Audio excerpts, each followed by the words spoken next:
You are now watching Believe. Do you believe? Welcome back, Pods fans, to another episode of Ring the Bell Pods Talk. Nick Kreider here, joined as always by Heath Bell. We've got some drama in San Diego and in the world of baseball. Fernando Tatis Jr. tested positive for steroids. If you've been living under a rock, then you probably didn't hear that. But we are looking at an 80-game suspension for Tatis that he's serving right now. There's been a whirlwind of effects that have happened since then. People have come out and, called him a cheater, of course. He's losing some points on his reputation. But the thing that screams the most emergency, or that's just basically the worst thing for me, is his parents, right? They're coming out and fabricating all these stories about him, of why he was testing positive. First, it was ringworm. His mom took a post on Instagram and showed a picture of ringworm on his neck. Then his dad came out and said that he had a fungus after a haircut. So he was using a spray that had steroids in it, cholesterol. Heath, are we buying this, or are his parents just being a little bit too involved in trying to protect him too much? I think his parents are being too much protective. I mean, here's the thing. The kid made a mistake. Tatis made a mistake. Own up to it. I really hope in the clubhouse he has a closed door meeting that we never hear about, but he basically tells all of his teammates, hey, man, I'm sorry. I screwed up. I let you guys down. That's all I can say. I'm sorry. I hope you forgive me one day, this and that, and then just do everything possible the next couple of years or the rest of his career to win over the fans, as in go in the community. You don't have to talk about it. Say, hey, I don't want to talk about that. I made a mistake. That's all you got to say. And there's something too when people apologize and just say, hey, I made a mistake. I want to move past this. Then people forgive you. I mean, it's if you keep deny, we've seen in the past with other players, people just start getting mad and they hate you more and more and more. So here's the thing with Tatis. Let me break it down for a lot of people out there. So since I was in the clubhouse, anything that you put in your body. So if you go to In-N-Out Burger, you go to Fatties or wherever, and you have like a cheeseburger, a double, and somebody in the kitchen is going against you, a Dodger fan or something with Tatis, and he puts a steroid in that burger, then you're liable for what you put in your body. So the whole point, and they had to do that because there was so many, well, what if this happens? What if that happens? Of so many years of the drug test, we had to finally put in the players union in Major League Baseball, hey, whatever you put in your body, you got to be responsible for it. Just even if that happens, like if somebody tries to drug you, well, it's your fault. You put it in your body. You shouldn't have been somewhere, Mm-hmm. But here's the thing. Here's my take on it. And my son was like, no, it could have been something, he's totally a huge Tatis fan. And I'm a Tatis fan, but my wife said it the best because we talked the night before. She just went, look, if you're playing for a major league club and you're sick or you have ringworm or you have anything, you go to your doctors. You go to the team trainer or the team doctor, and you ask them, prescribe him something. So here's the thing is, why didn't he not do that? And then here's the other thing, and I'm reading between the lines, Padre fans, trust me, we'll talk about the Pods, that are playing right now, but in a minute. But here's the thing. One of the Padre fans, I think it was Musgrove, he's like, well, the people that are here, he said something as in, the people that are here are the people that we're worried about, that we care about. So to me, I forget the exact words he said, but it leads me to believe that Tatis hasn't really been in the clubhouse all year. Mm-hmm. Hasn't really been doing this. But then here's the other aspect. If he's been rehabbing, why do you go home to the Dominican? Explain to me that. Why did you leave? Do you have somebody sick in the family? I mean, was emergency or something like that? Because you're over here trying to get ready. You don't need to be over there. Even if you're in a cast and you can't do anything, you should be over here. You should be over here in the States. You should be in spring training in Peoria. You should be, getting on the bike. You should be, moving around, keeping your feet, fresh, or do whatever. You should be doing something here. And you shouldn't just be there And the fact of the matter is, it even looks worse when your parents are going, well, you Oh got yeah. a haircut, and then this, well, there's a ringworm, this.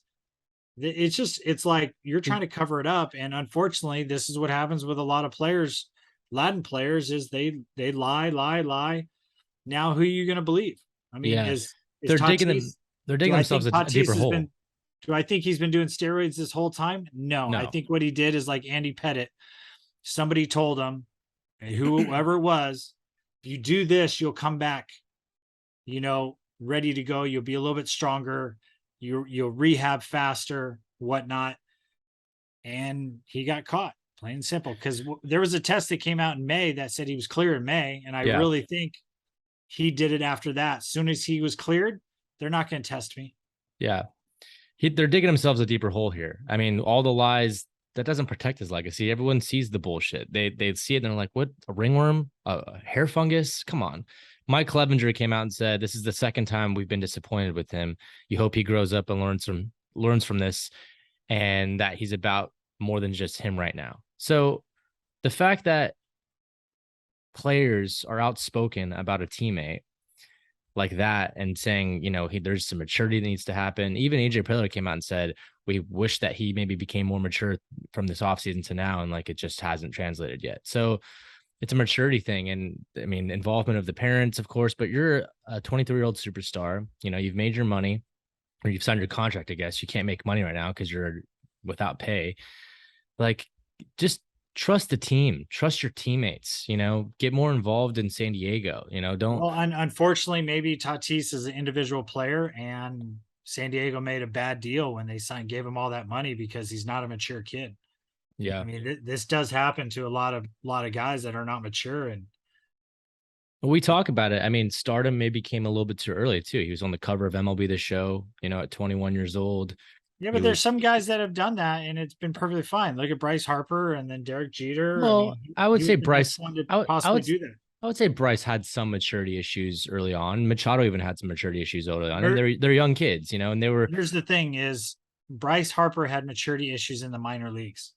I mean, nobody covered anybody in the minor leagues except for Bryce Harper. Mm-hmm. But he didn't do anything this stupid. He No. played the game and he taunted. But see, here's the thing: is the guys, the way they play nowadays. If you saw a minor league do that, what Bryce Harper did, but with blowing kisses and stuff like that, you would think there's nothing of that. But he was in that era of me where you didn't do that. You didn't show people up. Right. You just did stuff out of reaction. You didn't like celebrate to show people up. Now you celebrate to show people up. Yeah. Well, you're also trying to build a brand for yourself, and guys, take it to social media and get all these viral clips and stuff. There is a timeline here that it seems a little bit too clear for me, because it all kind of resonates from the fact that he had that motorcycle accident in Dominican December, where they denied that it even happened at first. His dad said there was no accident. Then they came out and said, oh, there was an accident, but there was no minor injuries. They refused to have team doctors come out and take a look at it, or he refused to go and see team doctors. He just let the Dominican doctors take care of him. Then he gets to spring training in March, and they say, dude, your wrist is so messed up, you need to get surgery. And so he get asked by the media, so talk about that accident. Is that where the wrist came from? And he goes, what accident? Which one? So there's multiple accidents. Okay, so you're riding a motorcycle when you're a $350 million player. Okay, immature, mistake number one. Gets a surgery, and it seems like from the time he had that accident or to when the surgery happened, maybe he was trying to cover up how bad the wounds were. So maybe that's where the cream comes in, right? The healing cream. And then you say he gets tested again in May and it's clear maybe he's done using the cream, and then he uses it again to see if he can progress his healing, because he's not coming back in time. He was supposed to be projected to come back in June. We're sitting here in August, and he still technically hasn't come back, or he wasn't even supposed to come back until this week. And now he gets popped for cholesterol. So it just seems like he's getting bad information from someone in his camp, whether that's from his agency, his marketing group, from his parents. I don't know what it is. I mean, keep in mind, I'm not pointing fingers here, but his dad did play with Mark McGwire in the 90s. He jumped from 8 home runs to 34 home runs from 97 or from 98 to 99. So, I mean, well, I'm going to say that he got this stuff from his dad. I'll say it. But here's the other aspect. Mark McGuire and all those guys, and maybe it's his dad, deny. Well, it's not working. I think his camp and his agents are like, what the fuck? Just keep your mouth shut, dude. Yeah. But like when you come out and go, what accident? Which one? Oh, you're an idiot. Cause now we know there's multiple. Why didn't you do this? Why didn't you do that? Well, I mean, basically, here's the thing. Maybe we have a young guy that has all the talent in the world, but he's really immature. And I think that's what we're losing because, the 80 games is going to go into next year. It is. So, Tatis literally needs to sign every autograph and do in the community stuff. He needs to win back to fans because I think he lost trust from a lot of fans. I mean, I see Facebook groups, I see Twitter posts, I see Instagram posts of people saying, let's sell our Tatis jerseys, let's trade him away. Let's, well, because here's the thing is how can we be very honest and say, I mean, I'm thinking that this kid has never done steroids, but maybe he did it when he was a young teenager to become that good. Maybe he did it when he was 14, 15, 16. Yeah. To be developed to really be that good. I mean, he's got talent, but when you like Mark McGuire could hit the ball. Barry Bonds could hit the ball. And like Mark McGuire said this, and I remember this very vividly. We were in spring training. We're watching Mark McGuire. I think it was Barbara Walters or somebody. And he said, I never used any of the cream or whatnot to perform. It was just to stay healthy and be on the field. Do you know how hard it is to run out there 162 games a year? And everybody in the clubhouse was like, hell yeah. Yeah, we know. Most days we feel like crap. That's why they say the dog days of summer. That's why they say it's a marathon. You ever think every marathon feels great for all 26 miles? No, there's some miles that they run that they feel not good. I'm pretty sure Machado's played a lot. I mean, Cal Ripken Jr., he played how many years and never missed a game? I'm pretty sure there were some games he felt horrible, but he went out there for his team. I mean, Derek Jeter had that TV show or that little mini movie series, and there was games that his ankle was messed up, and he's like, I'm going to go out there because I think I'm the best option that we have. I'm going to give it everything I have. And so we understand, like, if you felt good imagine if Machado, imagine if Kim, imagine if our catchers, any of our pitchers felt 100% every single time they played. They'd probably perform a little bit better. Yeah. Well, I mean, Manny had a stretch where he wasn't hitting very well. And coincidentally, it was after he had his ankle injury. He had about, 20 or so games where he wasn't hitting very well. And look, he's back now. He's rejuvenated. Of course, maybe Juan Soto, Brandon Drury, and Josh Bell have something to do with it because now he's protected a little bit more at the plate and has a little bit more motivation. But when guys are injured, when guys are tired, when guys aren't 100%, they're not playing their best. Yeah, so that's when Mark McGuire was saying that. We all just were up in arms and like going, you're an idiot. You're an idiot because we know exactly how it feels and we couldn't take anything. Gosh, if I felt good every day, I'd probably throw 100 miles in every single pitch. It's like, why not? But there's some days you didn't feel good. Greg Maddux, one of the best pitchers in the game. There's probably some days he didn't feel good. I played with him. I remember playing with Pedro Martinez. They both said during, games like, hey, how you feeling today?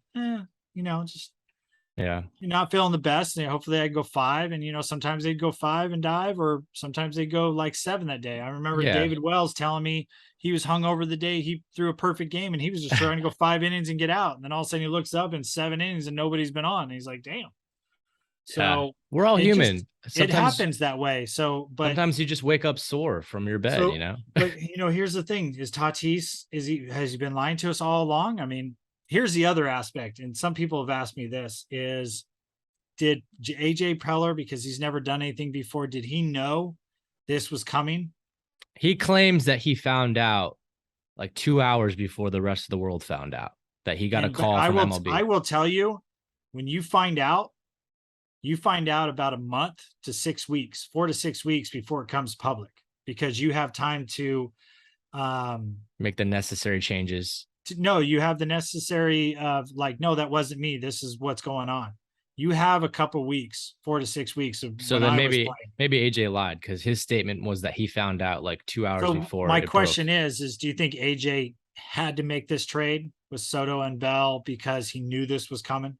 Yeah, I mean, I discussed this the other day as well, for sure. I mean, it's twofold. Like, I think yes, he had to make the trade, but at the same time, maybe he wouldn't have made the trade if this news hadn't come out, just because he feels like the team wasn't in it. But I don't know. Maybe that's why he went after more firepower, not just And Soto. That's and why he this went is after what Bell and Drury.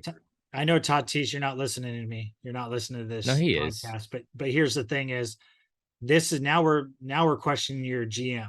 Now we're questioning other things, and now we're questioning other guys on the team because they're like, I think Will Myers said something as in, we just the guys here are what we care about. We don't care about guys that are not on the team. That basically just said you're not on the team. Well, he needs to earn some respect with the fans, but also with his teammates for sure. Because there's Oh been yeah, multiple, not just Clevenger, not just Musgrove, not just Will. Manny has said it.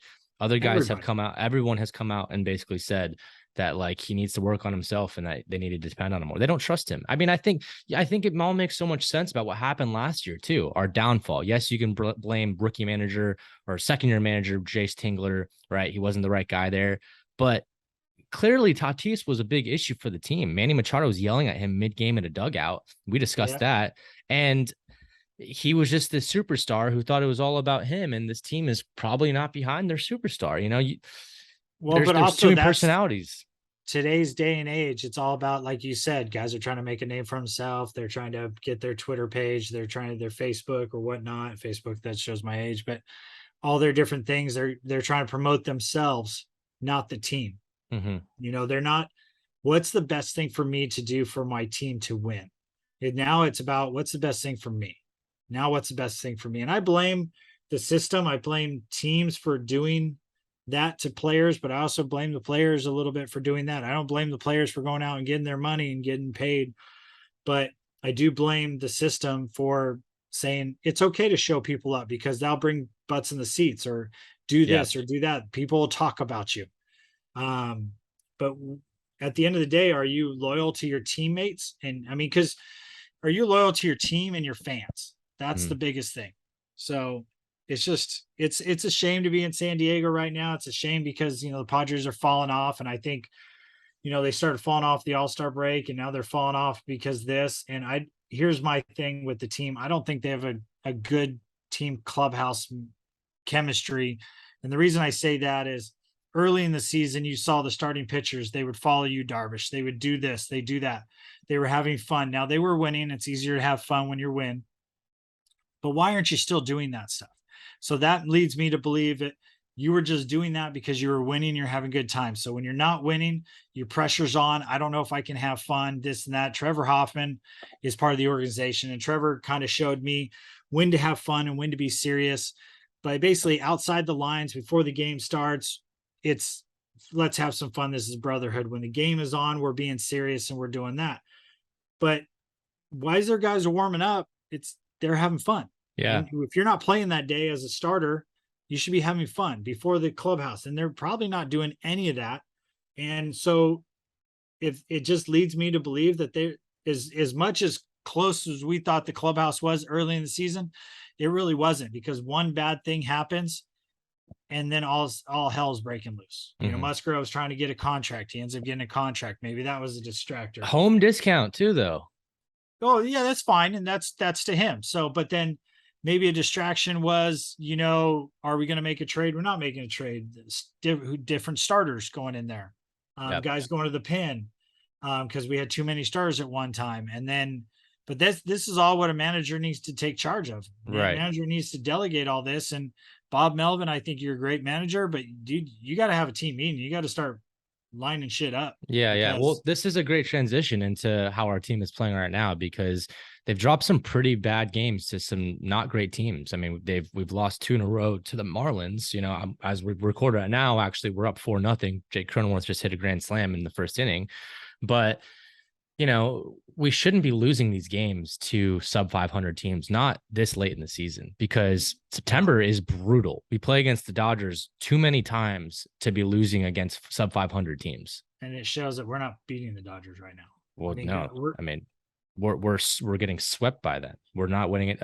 They've won like 15 of their last 16 games against us. No, I know. And we're playing Washington. Cleveland's pretty good. And then Kansas City's not good. San Francisco's kind of been on fire a little bit. So Yeah, that's going to be a tough series. And then we have the Dodgers, and then Arizona's always tough with us. And then it's the Dodgers again. And then Seattle is a pretty good team.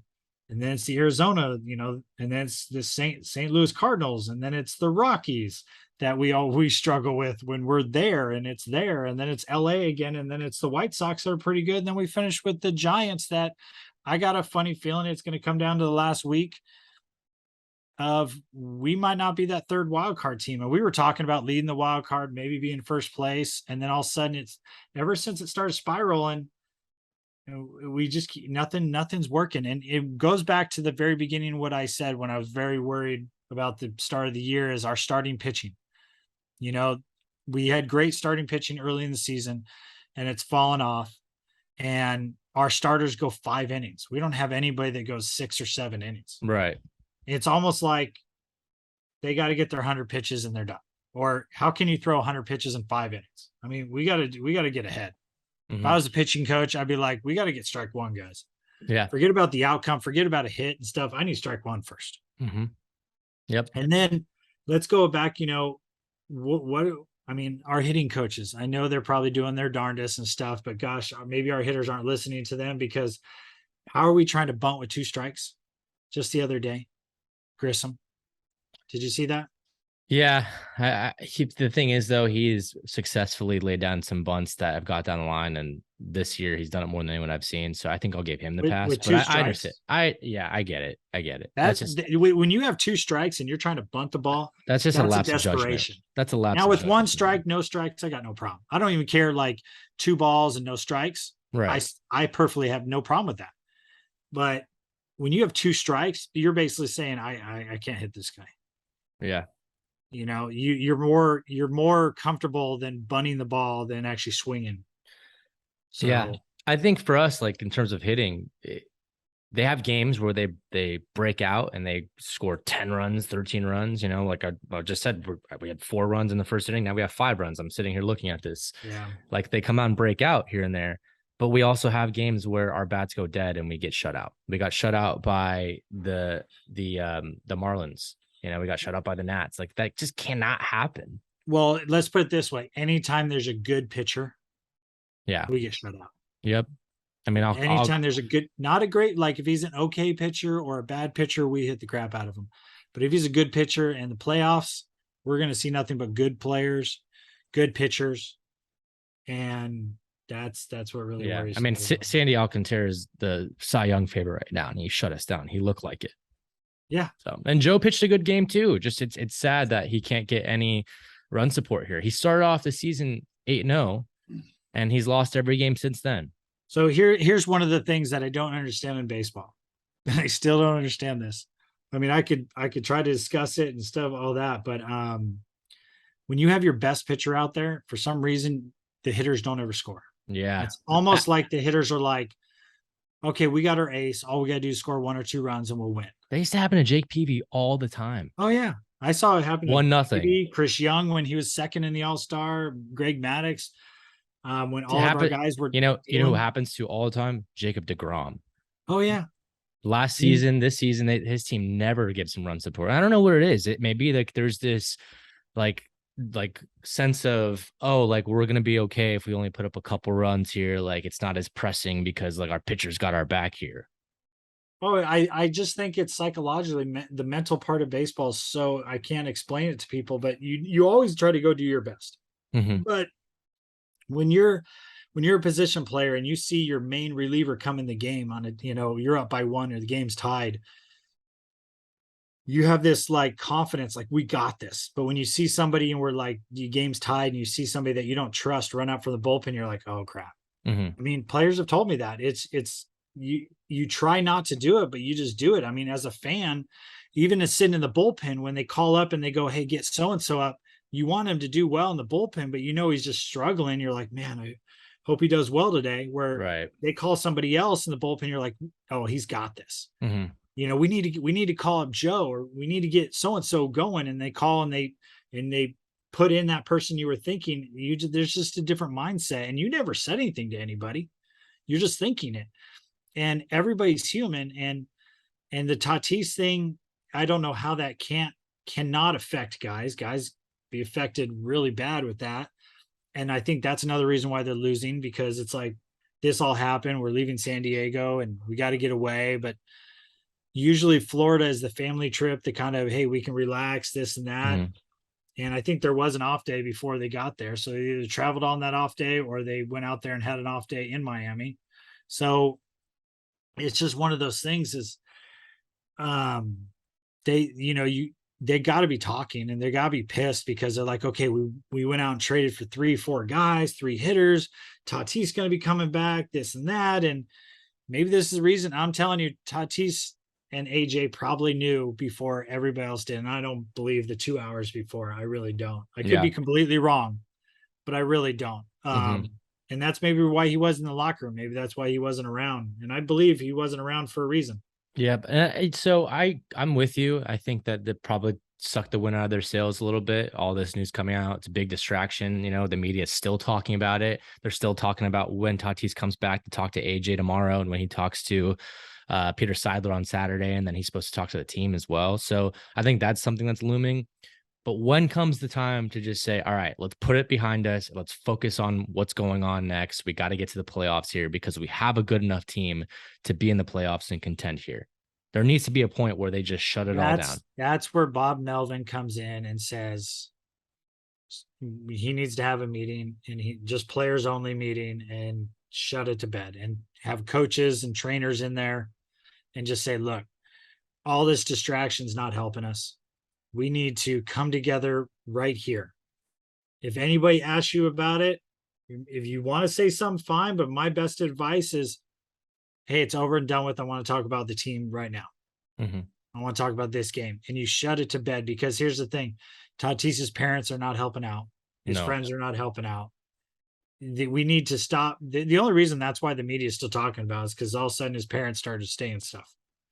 You made a mistake. Own up to it. Let it go. Stop saying, well, it was this, it was that. Just say you screwed up. Doesn't matter if you did it on purpose or you didn't do it on purpose. You screwed up. And before you know it, something else will happen, and they'll stop talking about you. But if you keep deny, look at Andy Pettitte and look at Roger Clemens, 2 guys that I both respect and lost some respect for.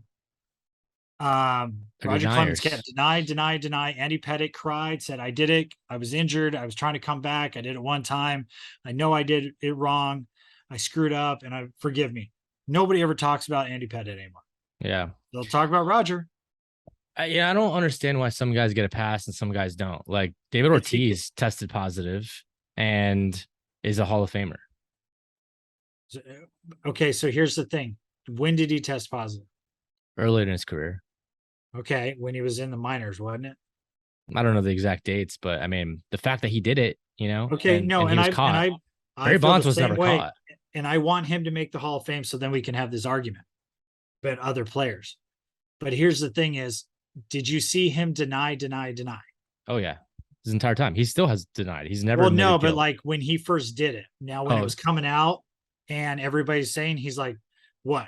I haven't done anything. And somebody goes that, and he goes, that was a long time ago. Yeah. So, but it's one of those things is, I think if you just apologize and you stop talking about it and just go out there and just play and just be like, look at Big Papi Ortiz. He did so much in the community. He did this, did that. And that was it. It's kind of like when A-Rod got for the gummy bears and this and that for, he got the 1-year suspension. Ryan Braun was in that too. But Ryan Braun just kept his mouth shut and was quiet. Yep. And nobody ever talks about Ryan Braun, even though Aaron Rodgers came out a couple years earlier when he won MVP and was like, no, he didn't do anything. And then when he was on the list and tested positive, well, he's not my friend because he was lied to me. Well, Ryan Braun didn't go, no, that wasn't me, blah, blah. He just was quiet. Kept his mouth shut. Yeah. Aaron Rodgers. And people kind of forget about that. So, I mean, the new Con Air guy, Aaron Rodgers, Nicolas Cage, yeah, look-alike. He's ridiculous. I think it's the guys that try to make up for the mistakes they did. People Yeah. kind of give a pass. I mean, look at Tiger Woods. I mean, Yeah. he was messing around with 13, 18 girls, whatever it was. Some weren't even looking good. Yeah. Yeah, And but that he has nothing to do missed. with his play. That's outside. That's like outside of his life. But what I'm saying is he just apologized, said I Yeah. did something wrong. I shouldn't have done it. When His you're outside caught, you're life. caught. I mean, like, I don't understand why people try to dig themselves a deeper hole. What they've got you, they've got you. Like, there's not, you can't like Because in today's prove society, that it's that about everyone else is wrong. today's society, this generation, Tatis's generation, it's all about what I said, Yeah. not about what you've heard, not about the facts. Even our president said it's not about facts, it's about the truth. Right. Right. What does that mean? The truth of what I say or actual literally facts? It's one of those things that even our government is saying stuff like that when they're doing the Arizona wall or something. We're not making a wall at the border. We're fixing the problem that the other administration didn't finish. So you're finishing the wall. No, we're not. We're just fixing a problem. And like, okay. And I mean, I have to deal with it because I have teenagers this generation. I have a 24-year-old, a 20-year-old, and an 18-year-old. So, and it's just, it's just one of those things. Like, Mhm. I don't, it's all about what I say, not about the facts. Right. What about and here's the other thing, what the headlines say. If you actually read a headline nowadays and then read the article, the headline usually doesn't mean anything what the article means. The headline is just mostly Yeah. like It's clickbait. It's clickbait. that's all it is. But Yeah. a lot of people nowadays, because the attention span is so small, is well, the headline is speech facts. So I'm just going to say the headline. Yeah.